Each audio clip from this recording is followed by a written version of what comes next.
साथ ही साथ ये भी कहा है कि वो इस मसले को यूएन में लेकर जाएगा। लेकिन बात समझ में नहीं आती है कि अगर भारत अपने आंतरिक मामले में, भारत जम्मू कश्मीर में अगर अपनी संसद से कोई स्थिति बदलता है तो वो यूएन उसमें क्या डिबेट करेगा, या वो विषय डिबेटेबल कैसे हो सकता है, किन पॉइंट्स को लेकर वो जाएगा, अगर जाएगा भी तो अभी तक बात समझ में आ नहीं रही है। विपिन जी, इस पर भी रिएक्ट करिए, जो खबरें आ रही हैं और आप जो कह रहे थे वो तो बोलिए। देखिए, ऐसा है कि जो आपने बात करी कि जिस तरह से इन्होंने गिरर धमकी दी पाकिस्तान ने, कि बोला कि हम अपने साथ जितने भी व्यापार है, ट्रेड ट्रीटीज हैं, उस पर हम रोक लगाएंगे और यूनाइटेड नेशन जाएंगे, तो उसका सीधा सा उत्तर यह है कि जो MFN स्टेटस है, मोस्ट फेवर्ड नेशन का स्टेटस है, उसका पल्ला तो हमारी तरफ भारी है। वो तो हम हमेशा बोलते आए हैं जब इन ये लोग छीन लिया। हाँ जी, पुलवामा, नहीं वही बात है। देखिए, हम छीन चुके, हम लोग, हमारे पास तो दूसरा भी है। हमारे पास तो सबसे बड़ा हथियार यह था कि हम इंडस वाटर ट्रीटी के जो हम पानी है उसका पानी रोक सकते थे, लेकिन हमने इंसानियत दिखाई।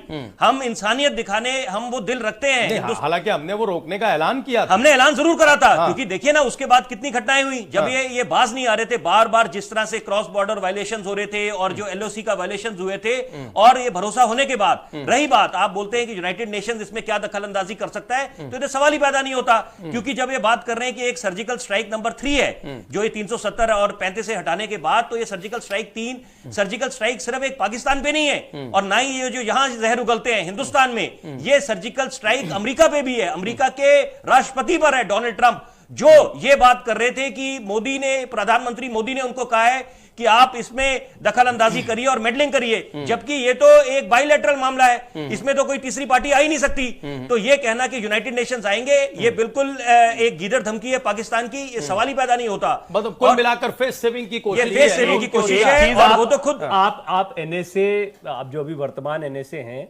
अजीत डोभाल साहब, उनका एक पुराना बयान बहुत मजेदार है, यूट्यूब पर बहुत लोग सुनते हैं, उसको भी चलवाइएगा अपने किसी कार्यक्रम में। उन्होंने पाकिस्तान को एक बात बहुत पहले कही थी कि आपको ये कश्मीर की चिंता बाद में करनी चाहिए, पहले बलूचिस्तान की चिंता करिए और POK की करिए, जो आपने कब्जा रखा है, हकीकत में जो कब्जा रखा है, आपकी चिंता वो होनी चाहिए। इमरान खान की चिंता वही है, उनकी चिंता ये नहीं है। POK को लेकर देश की संसद का रुख क्या रहा है और होम मिनिस्टर का रुख क्या रहा है, इसलिए भाग रहे हैं वो हिंदुस्तान पे है। हिंदुस्तान पहले ही बता। इधर आए विजय जॉली जो भाजपा के नेता हैं, उनके साथ मिले, जो बातचीत करी, इनको मिर्चें लगती हैं। और मैं सिर्फ एक बात बोलूंगा, देखिए आप किसी भी गांव में जाते हैं, बहुत अहम बात है, गांव में जाते हैं तो अगर आप दिन खट समय हो, मेरे को कई बार ऐसा सौभाग्य प्राप्त हुआ कि जब मैं गांव के उधर से निकल रहा होता हूं, किसी इंटीरियर्स पे जाता हूं, तो मुझे, अगर मैं किसी से रास्ता पूछता हूं या समय पूछे, तो मुझे वहां पर रोकते हैं, जो कि यहां हमारे को शहरों में वो परंपरा नहीं दिखती। वो बोलते हैं कि आप देखिए दिन का समय है, आप खाना खा के जाइए।